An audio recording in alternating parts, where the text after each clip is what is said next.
Hello दोस्तों, मैं विश्वास सर स्वागत करता हूं अपने YouTube चैनल द विश्वास एकेडमी पर। दोस्तों, पीछे की कक्षा में हम लोगों ने पास्ट परफेक्ट को कंप्लीट कर लिया है। आज हम लोग पढ़ेंगे फ्यूचर परफेक्ट के बारे में। देखिएगा, एग्जाम में फ्यूचर परफेक्ट से भी क्वेश्चंस पूछे जाते हैं, क्योंकि हमने क्या बताया था कि जिस टेंस में डबल क्लॉज वाले वाक्य आएंगे उसी से ज्यादा एग्जाम में क्वेश्चन पूछे जाते हैं। तो आज हम लोग बात करेंगे किसके बारे में? फ्यूचर परफेक्ट के बारे में। ये देखिएगा, फ्यूचर परफेक्ट। जैसा कि आप नाम से ही जानते हैं कि परफेक्ट का मतलब क्या होता है? पूर्ण होना। और फ्यूचर का मतलब भविष्य में, अर्थात यदि कोई भी कार्य भविष्य में पूर्ण हो रहा होगा तो उसे हम क्या कहेंगे? फ्यूचर परफेक्ट कह देंगे। आइए हम इसके आइडेंटिफिकेशंस के बारे में चर्चा करते हैं। दोनों आइडेंटिफिकेशन के बारे में बात करेंगे, हिंदी के भी और अंग्रेजी के भी। ये देखिएगा आइडेंटिफिकेशन। तो सबसे पहले हम लोग बात करेंगे किसके बारे में? हिंदी के बारे में। उसके बाद बात करेंगे किसके बारे में? अंग्रेजी के बारे में। ठीक है ना? जैसे देखिएगा कि अगर हम हिंदी के बारे में बात करें कि आखिर हिंदी में इसका पहचान क्या होता है, तो आप जैसा कि जानते होंगे कि वाक्य के अंत में हमेशा रहेगा। ये देखिएगा, वाक्य के अंत में, और हमने क्या बताया था? क्रिया के साथ। क्रिया आपको पहचानना अच्छे से आता है। ये तो हर एक टेंस के आइडेंटिफिकेशन में होता है कि वाक्य के अंत में और क्रिया के साथ क्या लगा रहेगा? चुका होगा, चुकी होगी, और कौन सा? चुके होंगे। तथा कभी कभी उच्चारण में क्या होता है हमारा? आ होगा। ये देख लीजिएगा, आ होगा, आ होगी और ए होंगे। ये देखिएगा, हमेशा उच्चारण में आपको याद रखना होगा। जैसे एक एग्जांपल हम लिखकर यहां पर समझाने का प्रयास आपको करते हैं। जैसे देखिएगा, उसने, ये देखिएगा, उसने कल अंग्रेजी, कल अंग्रेजी बोला होगा। ऐसे लिख देते हैं, बोला होगा। ये देखिएगा, या हम इसको ऐसे भी लिख सकते थे कि बोल चुका होगा। दोनों सेंटेंस में कोई मतलब नहीं। मैं बार बार आपसे कहता हूं कि अंग्रेजी को अंग्रेजी में ही पढ़ा जाता है, हिंदी से कोई लेना देना नहीं होता है। वो तो हमें आता नहीं है, इसलिए हम थोड़ा सा हिंदी का सहारा लेते हैं। जैसे अगर आप नोटिस कर रहे होंगे यहाँ पर बाबू, तो देखिएगा, आ होगा आया है कि नहीं है? आ होगा आया है कि नहीं? किसमें? उच्चारण में। अब बोलना क्या है? क्रिया है, और क्रिया के साथ क्या लगा है? आ होगा, ई होगी, ए होंगे। तो कौन सा टेंस होता है? Future perfect. नहीं तो क्या होगा? ये देखिएगा, बोलना क्रिया है, इसके साथ क्या लगा है आपका? चुका होगा, चुकी होंगी, चुके होंगे। अतः यह भी हमारा टेंस क्या हो जाएगा? फ्यूचर परफेक्ट हो जाएगा। ये तो रहा हमारा किसमें पहचान? हिंदी में पहचान। लेकिन हम बात करेंगे कैसे? अंग्रेजी में कैसे पहचानेंगे? सपोज दैट, मान लीजिए कि अगर कहीं सेंटेंस बड़ा सा लिखा हुआ है अंग्रेजी में, तो अगर आपसे पूछ लिया जाए कि यह कौन सा टेंस है, तो आप कैसे बताओगे? तो उसके लिए पहचान क्या होता है? देखिएगा, कहीं भी बाबू आपको विल दिख जाए और शैल दिख जाए, इसके साथ आपको क्या दिखे? हैव दिखे। देखिएगा, विल और शैल के बाद हैव दिखे, और जब भी हैव लग जाता है तो वर्ब की थर्ड फॉर्म। अगर आपको कहीं यह स्ट्रक्चर दिखता है सेंटेंस में, कहीं भी अगर विल और शैल के बाद हैव आए और हैव के बाद वर्ब की थर्ड फॉर्म आए, तो हमारा कौन सा टेंस हो जाएगा? फ्यूचर परफेक्ट हो जाएगा। और इसकी जब हिंदी निकलेगी तो क्या निकलेगा? चुका होगा, चुकी होगी, चुके होंगे। या उच्चारण में क्या होता है? आ होगा, ई होगी, ए होंगे आदि शब्द आते हैं। तो ये तो हो गया बाबू पूरा का पूरा हमारा आइडेंटिफिकेशन। अब हम लोग बात करेंगे कि आखिर इसमें कितने टाइप्स के सेंटेंस आते हैं। वो हम तो जानते ही हैं कि प्रत्येक टेंस में कितने टाइप होते हैं? 4 टाइप होते हैं। फिर से मैं बार बार उसको रिवीजन करता हूं बाबू। क्यों? क्योंकि जिस दिन अगर आपको टेंस अच्छे से आ गया, उस दिन से आपके अंदर कॉन्फिडेंस आ जाएगा। फिर हम लोग पार्ट्स ऑफ स्पीच जब पढ़ेंगे, noun pronoun, verb adverb adjective, उस समय आपको जब ट्रांसलेशन दिया जाएगा तो आपको 100% वो चीजें क्या आएंगी? समझ में आएंगे। इसीलिए टेंस बहुत ज्यादा जरूरी हो जाता है हमें सीखने के लिए। अब हम बात करते हैं, देखिएगा, एक टेंस में कितने टाइप हमने बताए हैं आपको? 4 बताए। टाइप फर्स्ट में एक वाक्य को कितने प्रकार से? 6 प्रकार से। टाइप 2 का मतलब नेवर, नेवर का मतलब कभी नहीं, कभी नहीं वाले वाक्य को कितने प्रकार से? 3 प्रकार से। ये भी हमने आपको पढ़ा दिया है। टाइप 3 के बारे में बात किया है कि इसमें कितने शब्द आते हैं, तो how many, how much, whose और विच आते हैं। इन 4 का पॉजिटिव बनता है, इन्हीं चारों का कौन सा बनता है? निगेटिव बन जाता है। तो टोटल कितने सेंटेंस हो जाते हैं? 8 सेंटेंस हो जाते हैं। टाइप 4 का मतलब हमने आपको क्या बतलाया है? टाइप 4 का मतलब हमने क्या बतलाया है? हु बतलाया है। हु के साथ कितने नियम बतलाए? देखिएगा, सब कुछ पढ़ाया गया है बाबू। ठीक है ना?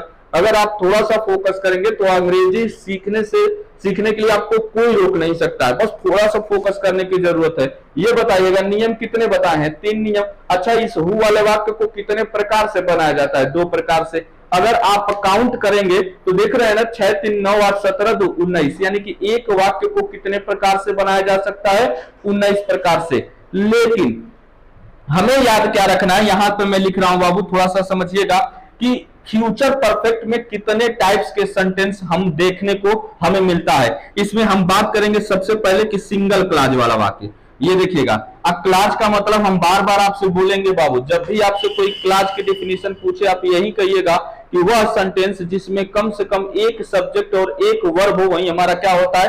क्लॉज होता है। तो सिंगल क्लॉज का मतलब क्या होगा? एक सब्जेक्ट एक वर्ब। इसमें एक और वाक्य आता है बाबू जिसको हम क्या बोलते हैं? डबल क्लॉज वाले वाक्य। जिस दिन ये दोनों सेंटेंस सीख जाएंगे बाबू, इसका मतलब हमारा फ्यूचर परफेक्ट भी कंप्लीट हो जाएगा। और इसके बाद हम इसके एक्सेप्शन पर बात करेंगे जो एग्जाम में क्वेश्चंस पूछे जाते हैं। देखिएगा, कोई भी ऐसी चीज नहीं हो सकती जो हम आपको छोड़ेंगे बाबू। अभी इसके बाद जैसे टेंस कंप्लीट होगा, एक और वीडियो बनेगी बाबू जिसमें हम कंटिन्यूअस को एक ही वीडियो में क्या कर देंगे? कंप्लीट कर देंगे। हम लोगों का लगभग 9 से 10 वीडियो में पूरी की पूरी टेंस क्या हो जाएगा? कंप्लीट हो जाएगा। और उसके बाद हम लोग कॉमन एरर के क्या करेंगे? प्रैक्टिस कर लेंगे, और विथ बेसिक टू एडवांस, यानी कि कह सकते हैं कि जो एमटीएस में, सीएचएसएल में, सीजीएल में, बैंक में, यहां तक कि भी कोई भी क्वेश्चन टेंस से रिलेटेड होगा आप गलती नहीं करेंगे। क्यों? क्योंकि जितने टेंस के एक्सेप्शंस हो सकते हैं, जितने स्ट्रक्चर हो सकते हैं, हम सब के सब आपको क्या कर चुके होंगे? बता चुके होंगे। तो घबराने की बात नहीं है। आइएगा, हम बात करेंगे सबसे पहले सिंगल क्लॉज वाले वाक्य के बारे में और उसके बाद डबल क्लॉज वाले वाक्य के बारे में। जैसे अगर हमने यही कहा सेंटेंस को, इसको ले लीजिएगा कि उसने मैं कर देता हूं, देखिएगा, उसने कल अंग्रेजी बोला होगा। तो सबसे पहले इसमें देखिएगा, उसने की अंग्रेजी क्या होगी? ही। अब बोलना की अंग्रेजी क्या है? स्पीक है। कोई दिक्कत नहीं, हम बस समझाना चाहते हैं कि इसमें एक ही सब्जेक्ट है और एक ही क्या है? एक ही सब्जेक्ट है और एक ही क्या है? वर्ब है। इसका मतलब सिंगल क्लॉज हुआ कि नहीं हुआ? तो सिंगल क्लॉज वाला वाक्य बनाने के नियम आप जानते ही होंगे। कोई भी वाक्य होगा बाबू, सिंगल क्लॉज वाला वाक्य आप बना लोगे। कैसे? नियम देखिएगा। सबसे पहले मैं यहां पर रूल लिख देता हूं कि आखिर फ्यूचर परफेक्ट को बनाने के नियम क्या होते हैं। देखिएगा, एक स्ट्रक्चर क्या होता है कि सबसे पहले आप क्या लिखोगे? सब्जेक्ट लिखोगे। सब्जेक्ट के बाद क्या आएगा बाबू? Helping verb. हेल्पिंग वर्ब क्या है? विल होगा, और नहीं तो आप क्या लिखोगे? शैल लिखोगे। इसके बाद हम क्या लगाएंगे? हैव लगाएंगे। ये देखिएगा, हैव के बाद क्या लिखोगे? वर्ब की थर्ड फॉर्म लिखोगे। अब प्लस उसके बाद क्या लिखोगे? ऑब्जेक्ट लिखोगे। देख लीजिएगा, ये हमारा स्ट्रक्चर है बाबू। इसी स्ट्रक्चर को लेकर हम टोटल कितने प्रकार के सेंटेंस बनाएंगे? 19 प्रकार के सेंटेंस बनाते हैं। यही एक स्ट्रक्चर है, इसके अलावा कोई स्ट्रक्चर नहीं है। क्यों? क्योंकि जैसे निगेटिव बनाना होगा तो आप नॉट लगा दोगे, WH बनाना होगा तो आप विल और शैल को आगे कर लोगे। वही जो 6 स्ट्रक्चर लिखवाए आपको याद होना चाहिए और याद कर लीजिएगा, उसके अलावा आप कुछ नहीं कर सकते हैं। अब चलिएगा, हम इस सेंटेंस को बनाने का प्रयास करते हैं। देखिएगा, अगर हम बात करें तो सबसे पहले सब्जेक्ट लिखेंगे बाबू। सब्जेक्ट क्या है? ही है। बिल्कुल सही। चलेगा, ही के साथ विल लगेगा कि शैल लगेगा? तो नियम आपको याद होगा कि मॉडर्न अंग्रेजी में हमेशा हम किसका प्रयोग करते हैं? विल का प्रयोग करते हैं। लेकिन जब 3 चीजें आ जाती हैं, कोर्ट की बात आ जाती है, एक थ्रेट की बात आ जाती है और तीसरा पैट्रियटिज्म, देशभक्ति की बात आ जाती है, तब हम विल और शैल के प्रयोग पर विभिन्नता देखते हैं कि कहां विल और शैल लगेगा। अन्यथा हम ही के साथ हमेशा क्या लगाएंगे? विल लगाएंगे। विल के बाद आप जानते ही होंगे कि हैव लगेगा। He will have. अच्छा, बोलना की अंग्रेजी स्पीक होता है, इसका थर्ड फॉर्म क्या हो जाएगा? स्पोकन हो जाएगा। तो he will have spoken English. अच्छा बताइएगा, कब बोलने की बात आ रही है? तो कल बोलने की बात आ रही है, तो क्या लग जाएगा? टुमारो लग जाएगा। देखिए कितना आसान रहा इस सेंटेंस को बनाने के लिए। दिक्कत कब होती है? जैसे अगर एग्जाम में इसी से हम पूछ दें कि बताइए नॉट कहां लगेगा? कॉमन एरर के क्वेश्चंस पूछे जाते हैं। अब बच्चे क्या करते हैं ना कि हैव के बाद नॉट लगा देंगे। लेकिन अगर आप हमारे नियम को जानते रहेंगे तो ये बताइएगा, हमने नियम में आपको क्या बताया है कि सहायक क्रिया एक शब्द की हो चाहे 4 शब्द की, हम लोगों की जो सहायक क्रिया होती है केवल पहले वाला शब्द होता है, बाकी सब क्या होगा? मेन वर्ब का पार्ट होगा। कितनी बार इसको बहुत बार रिवीजन करते हैं और आप भी इसको पढ़ लीजिएगा कि सहायक क्रिया देखिए कितने शब्द की थी? एक शब्द, 2 शब्द। लेकिन हमारी जो सहायक क्रिया होगा कौन सा शब्द होगा? पहला वाला। इसका मतलब अगर हमें नॉट लगाना होगा तो नॉट कहां लगाएंगे? विल के बाद लगाएंगे। देखो, he will not have spoken English tomorrow. कितना आसान हो गया। अगर इसी को हमको तीसरा बनाना होगा तो विल को क्या कर देंगे? आगे कर देंगे तो देखिए क्या बन जाएगा, will he have spoken English tomorrow, will he not have spoken English tomorrow, why will he have spoken English tomorrow and why will he not have spoken English tomorrow.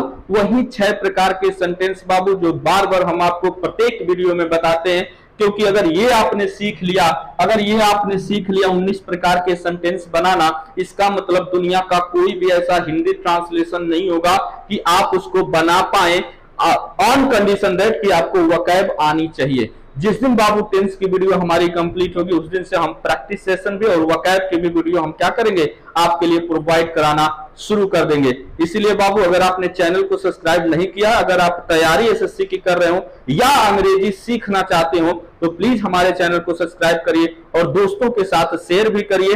अगर कहीं दिक्कत होती है तो आप कमेंट जरूर कर बताएं। आइएगा तो ये बताइए बाबू, क्या हम लोग समझ सकते हैं कि हमने टाइप फर्स्ट का कोई भी स्ट्रक्चर आएगा सिंगल क्लॉज वाले वाक्य को तो हम बना लेंगे। चलिए एक एग्जांपल और देकर आपको समझाने का प्रयास करते हैं, फिर इसके बाद चलेंगे हम लोग एक्सेप्शन पर कि कहां से पूछा जाता है और साथ में डबल क्लॉज वाले वाक्य पर भी। तो सबसे पहले डबल क्लॉज पढ़ेंगे, लेकिन एक सेंटेंस देख लेते हैं। जैसे देखिएगा, अगर मैं बोल देता हूं कि राम, ये देखिएगा मैं लिख रहा हूं, राम अपने दोस्तों के साथ, राम अपने दोस्तों के साथ कितने बच्चों को अंग्रेजी पढ़ा चुका होगा। ये देख लीजिएगा, सेंटेंस बड़ा हो चाहे छोटा हो बाबू, आपको बनाना एकदम आसान हो जाएगा। जैसे देखिएगा, राम अपने दोस्तों के साथ कितने बच्चों को अंग्रेजी पढ़ा चुका होगा। अगर मैं कहूंगा कि ये बताइएगा कि यह कौन सा टाइप है बाबू, अगर आपने पढ़ा होगा तो आप बोलेंगे कि सर ये तीसरा टाइप है। क्यों? क्योंकि यहां पर क्या आया है, कितने बच्चों को। हमने क्या बताया था कि टाइप 3 में कितने शब्द आते हैं, 4 शब्द आते हैं, how many, how much, whose और विच आते हैं। तो चलिएगा, तो सबसे पहले हमको क्या लिखना होगा, कितना कितने की अंग्रेजी, तो हाउ मेनी की हाउ मच। तो आपने देखा कि हम बच्चों को 1 बच्चा, 2 बच्चा, 3 बच्चा गिन सकते हैं, तो इसका मतलब इसकी अंग्रेजी क्या हो जाएगी, हाउ मेनी हो जाएगा। बहुत सही।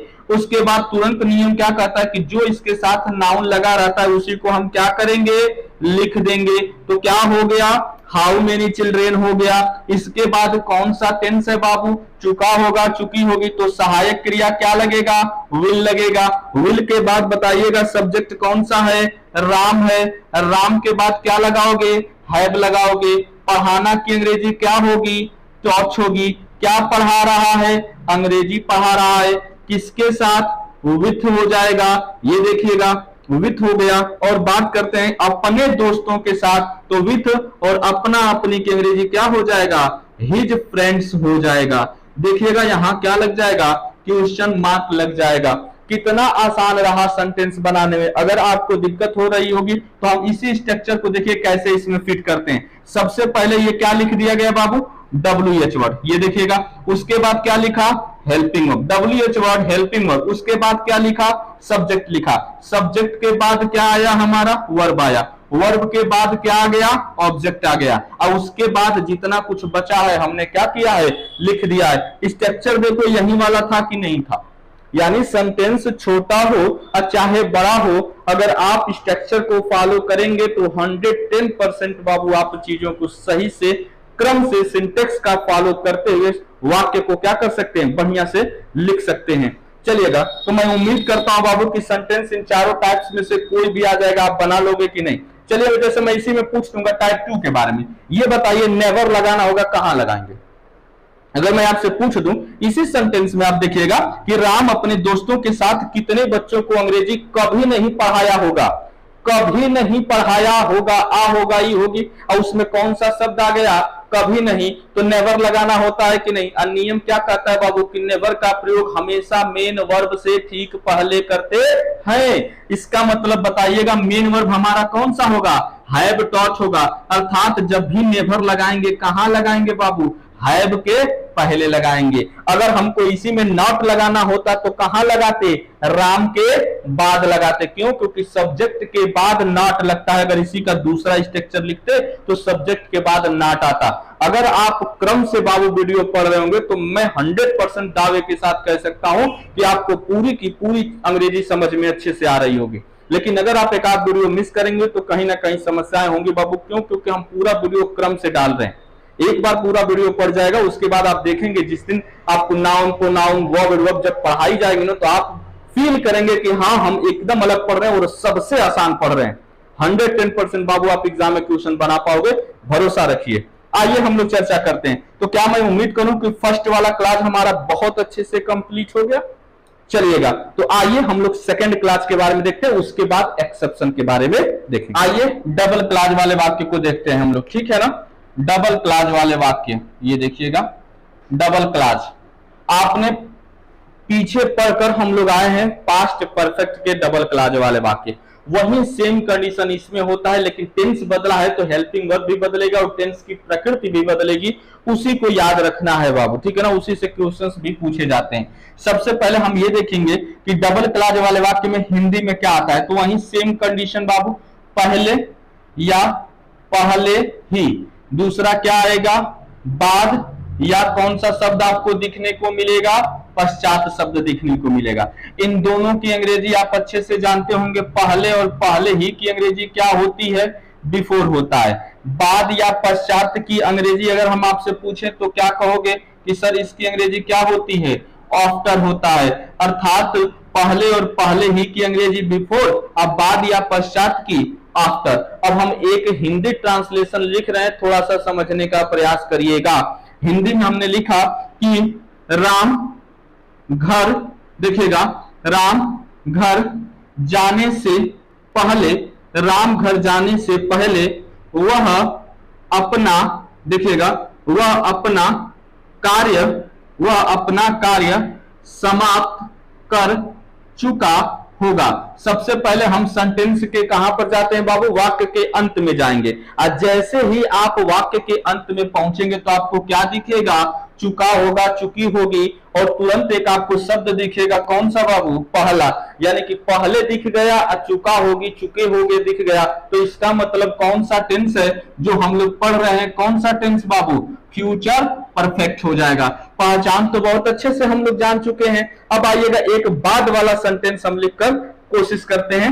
आइएगा, जैसे देखिएगा, एक सेंटेंस लिखता हूं कि घंटी, वही सेम कंडीशन, बजाने के बाद, घंटी बजाने के बाद चपरासी, देखिएगा, चपरासी घर चला गया होगा। ये देख लीजिएगा, दो सेंटेंस। फिर से वही सेंटेंस आप देखेंगे कि कौन सा, वाक्य के अंत में क्या आया है, आ होगा, ई होगी, ए होंगे, अर्थात गया होगा, आ होगा, आया है कि नहीं आया है। और आप एक और शब्द को नोटिस करेंगे बाबू, कौन सा शब्द, बाद शब्द। अर्थात बाद और वाक्य के अंत में क्या आ गया, आ होगा, ई होगी, ए होंगे। तो कौन सा टेंस हो जाएगा, फ्यूचर परफेक्ट हो जाएगा। आइए हम इसको बनाने का नियम सीखते हैं और यहीं से एग्जाम में क्वेश्चंस भी कॉमन एरर को देखने को आपको मिलेंगे। सबसे पहले हम ऊपर वाले नियम को फॉलो करते हैं कि अगर पहले शब्द आया और बाद शब्द आया तो पहले की अंग्रेजी क्या होती है, बिफोर होता है।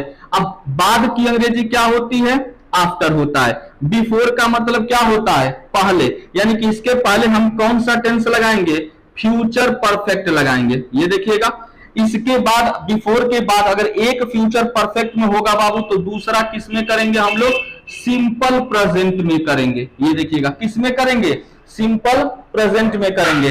और आफ्टर का मतलब क्या होता है, बाद में। तो इसके साथ देखिएगा, सबसे पहले एक सेंटेंस जो बनेगा उसे हम बोलेंगे सिंपल फ्यूचर, और एक सिंपल फ्यूचर में तो दूसरा किस में, सिंपल प्रेजेंट में ही क्या करेंगे, इसको बनाया जाता है। अगर आप ये दोनों नियम याद रखेंगे बाबू तो फ्यूचर परफेक्ट के डबल क्लॉज वाले वाक्य में कोई गलती नहीं होगी। आप देखिएगा, ये जो नोटिस करने वाली बात है बाबू, ये शब्द है आफ्टर आप देख रहे हैं, और कौन सा टेंस देख रहे हैं, फ्यूचर परफेक्ट। लेकिन क्या कहीं आपको फ्यूचर परफेक्ट का टेंस दिख रहा है, नहीं दिख रहा होगा। इसका मतलब आफ्टर से जुड़े हुए वाक्य में कभी भी फ्यूचर परफेक्ट का प्रयोग नहीं होगा। यहां देखिएगा, बिफोर का मतलब पहले, तो पहले कौन सा लगाएंगे, फ्यूचर परफेक्ट, एक तरफ क्या लगाएंगे, सिंपल प्रेजेंट लगाएंगे, बहुत ही आसान हो जाएगा। आइए बनाने के नियम सीखते हैं। आप तुरंत आसानी से चीजों को बाबू बना लेंगे अगर आप फोकस करेंगे तब। जिस प्रकार से हमने आपको बताया था कि हिंदी वाले वाक्य में इधर के जितने क्लास होंगे इसी को हम क्या बोलते हैं, पहला क्लास। इधर वाला कौन सा क्लास हो जाएगा, दूसरा क्लास। इधर वाला पहला, इधर वाला दूसरा। Principal subordinate, principal subordinate, principal subordinate, ऐसे देखेंगे तो पहला क्लास और इधर वाला देखेंगे तो दूसरा क्लास। तो सबसे पहले पहले क्लास को बनाएंगे बिफोर वाला से लेकर, तो वह अपना कार्य समाप्त कर चुका होगा। तो हम क्या बनाएंगे, ही करेंगे, हैड करेंगे। फ्यूचर परफेक्ट में क्या लगता है, विल हैव लगता है। तो ही विल हैव समाप्त करना की अंग्रेजी क्या होगी, फिनिश्ड हो जाएगा। ये देखिएगा तो क्या लिखा, ही विल हैव फिनिश्ड, कौन सा, अपना कार्य। तो क्या कर देंगे, हिज वर्क कर देंगे। और उसके बाद आप जानते होंगे कि पहले की अंग्रेजी क्या लगेगी, बिफोर। और राम घर जाने से पहले, ठीक है ना। थोड़ा सा देखिएगा इसमें कंफ्यूजन कहां पर होती है वो आपको नोटिस करना होगा। कभी भी हमने क्या बोला है कि अंग्रेजी को अंग्रेजी में ही पढ़ा जाता है, हिंदी से कोई लेना देना नहीं होता। ये बताइएगा कि घर जाने का काम कौन कर रहा है, राम, और समाप्त करने का काम कौन कर रहा है, राम कर रहा है। तो सबसे पहले भले यहां पर वह दिख रहा है लेकिन हम यहां पर क्या लिखेंगे, राम लिखेंगे। रीजन समझिएगा बाबू, क्योंकि सबसे पहले नाउन होता है, नाउन के लिए ना यहां पर प्रोनाउन इस्तेमाल होगा, इसीलिए हिंदी पर ध्यान नहीं देना होता है। अगर मैं इसी सेंटेंस को ऐसे लिखता तो क्या होता कि घर जाने से पहले राम अपना कार्य समाप्त कर चुका था। यहां से अगर राम को मिटा देता, ध्यान से सुनिएगा, यहां वह के जगह पर अगर मैं राम लिख देता तो बताइए कोई अर्थ पर अंतर होता, नहीं होता। इसीलिए हिंदी पर ध्यान नहीं दिया जाता है। हमारा शुद्ध हिंदी वाक्य क्या होगा, घर जाने से पहले राम अपना कार्य समाप्त कर चुका होगा। इसीलिए बाबू यहां पर सबसे पहले हम क्या लिखेंगे, राम लिखेंगे। कंफ्यूज आपको नहीं होना है, क्योंकि हमें कहीं भी जब भी आप कंपटीशन की तैयारी कर रहे होंगे बाबू तो आपको हिंदी ट्रांसलेशन नहीं मिलेगा। हिंदी इंटरमीडिएट तक ही मिलता है और उसी में आपको हिंदी सेंटेंस दिखेगा और उसी का ट्रांसलेट आपको किस में करना होता है, अंग्रेजी में करना होता है। यहां कंपटीशन क्लासेस में आपको नहीं दिखेगा, तो वहां कोई दिक्कत नहीं होगा। आपने कहा Ram will have finished his work before he, घर जाने से पहले बाबू, तो घर जाने की अंग्रेजी क्या होगा, ही गोज हो जाएगा और यहां पर क्या लिखेंगे, होम लिखेंगे। देख रहे हैं ना कि सिंपल प्रेजेंट में हमने क्या लगा दिया, ही गोज लगा दिया। अब होम और अब्रॉड के पहले टू का प्रयोग नहीं करते हैं, ये हम पीछे वीडियो में क्या कर चुके हैं, आपको बता चुके हैं। आइएगा हम लोग थोड़ा सा बात कर लेते हैं दूसरे वाले वाक्य पर। देखिएगा सबसे पहले किसमें बनाएंगे, सिंपल फ्यूचर में। क्यों, क्योंकि यहां पर क्या दिखा, बाद शब्द दिखा। तो चपरासी घर चला गया होगा, तो हम क्या करेंगे, द पियन, ये देखिएगा सिंपल फ्यूचर बनाना होगा तो क्या लगाएंगे, विल लगाएंगे। द पियन विल, घर चला गया होगा, गो होम आफ्टर, ये देख लीजिएगा, the peon will go home after, क्या होगा, घंटी बजाने के बाद। वहां भी सिंपल प्रेजेंट हो जाएगा, तो क्या कर देंगे, ही रिंग्स करेंगे बाबू, RINGS, रिंग्स। ये देखिएगा मैं पूरा अच्छे से लिख देता हूं, ही रिंग्स द बेल। ये देखिएगा अगर आप नोटिस कर रहे होंगे बाबू तो चीजों को अच्छे से समझ में आ रहा होगा। आप देखेंगे कि यहां पर बिफोर आया तो बिफोर के पहले फ्यूचर परफेक्ट, एक फ्यूचर परफेक्ट तो दूसरा सिंपल प्रेजेंट में। आफ्टर आया तो आफ्टर में एक सिंपल फ्यूचर में बनेगा और दूसरा प्रेजेंट कंटिन्यूअस, सिंपल प्रेजेंट में या प्रेजेंट इंडेफिनिट टेंस में ही क्या करेंगे, बनाएंगे। देखिएगा अगर ये दोनों नियम याद होंगे बाबू तो ट्रांसलेशन कहीं से भी आएंगे। गलती कहां एग्जाम में देता है, देखिएगा यहीं पर क्या कर देगा, विल हैव लगा देगा, यहां पर क्या कर देगा, केवल गोज कर देगा। इसी में क्या करता है, वो अंतर करता है। जब मैं प्रैक्टिस कराऊंगा तो वहां पर आपको अच्छे से बताऊंगा। ये बताइएगा क्या डबल क्लॉज वाला वाक्य को हम समझे कि कंप्लीट हो गया है। आइए कुछ इसके एक्सेप्शन देख लेते हैं। वहीं दो एक्सेप्शन आपने पास्ट परफेक्ट में भी पढ़ा था, यहां भी वही दो एक्सेप्शन के बारे में हल्का सा दोहरा देते हैं। जैसे देखिएगा एक एक्सेप्शन जो होता है बाबू वो क्या होगा, ऑलरेडी होगा और क्या होगा, बिफोर होगा। यहां देखिएगा इन दोनों की अंग्रेजी क्या होती है, पहले और पहले ही होती है। इनका प्रयोग आपने बहुत अच्छे से पढ़ा है कि ऑलरेडी का प्रयोग केवल किस सेंटेंस में, पॉजिटिव सेंटेंस में मेन वर्ब से ये देखिएगा मेन वर्ब से ठीक पहले करते हैं, मेन वर्ब से ठीक पहले। अब बिफोर का प्रयोग सभी प्रकार के वाक्य के अंत में किया जाता है। ये भी मैं बार बार ये चीजें क्या कर चुका हूं, पढ़ा चुका हूं। यहाँ एक और सेंटेंस आएगा टिल और बाई, इन दोनों की अंग्रेजी क्या होती है, तक होता है। अब फ्यूचर परफेक्ट में भी हम टिल और बाई का प्रयोग देखने को मिलता है।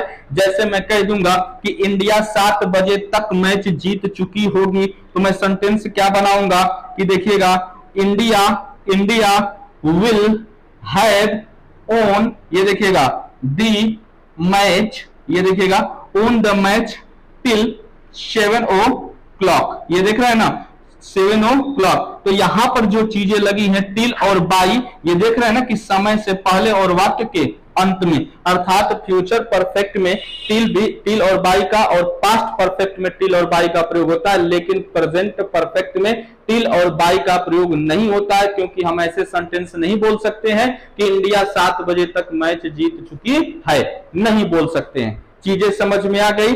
मैं उम्मीद करता हूं कि फ्यूचर परफेक्ट भी आपको अच्छे से समझ में आया होगा। अब एक टेंस और बाकी है बाबू, present perfect continuous, future perfect continuous और पास्ट परफेक्ट कंटीन्यूअस।